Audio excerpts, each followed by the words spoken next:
Okay, so for this question, we have to find three different things. The first thing we have to find, and we're going to solve for right now, we have to find what the CD's angular velocity is in radians. So we're looking for W, as it says in the question. The CD's angular velocity is W. So W, to solve this, we need to set W equal to 7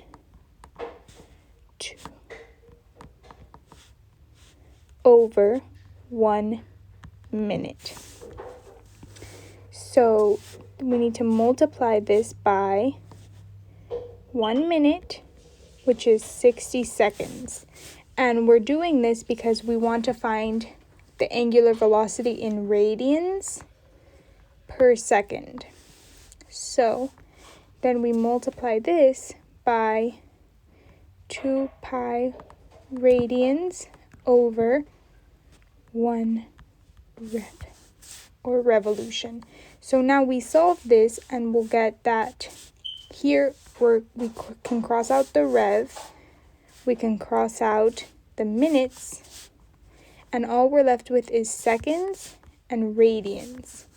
So this is equal to 754 radians per second. And these are the units that we want. So this is the angular velocity of the CD. Now, the next part of the question is we need to find how much time is required for the CD to rotate 90 degrees. So this is what we're looking for. So let's go to solve this. Let's erase this. Okay. So in order to solve this, we need to know that W is equal to delta theta, or the change in theta, over delta t, or the change in time. So we can also set this as delta theta, delta time actually.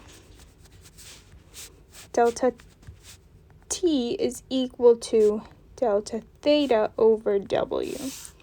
So now that we know this, we can plug in our values and solve for time because we want to see how much time it takes for it to rotate. So delta t is equal to pi over 2 radians over 754 radians. And when we solve this, we'll see that it's 2.1 meters per second. So this is the time it will take to rotate 90 degrees. So now we solved that part of the problem.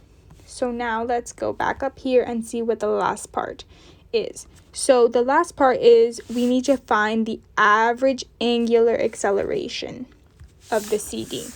So let's go to solve it. So in order to find the average angular acceleration, what we first need to do is take the time it takes to rotate 90 degrees, so 2.1, and we need to multiply it by 10 to the negative 3 seconds. So when we do this, we'll see that delta t is equal to 4.0 seconds. And now we can use this value that we just found to solve for the average angular velocity. The average acceleration. So this is equal to delta W over delta T.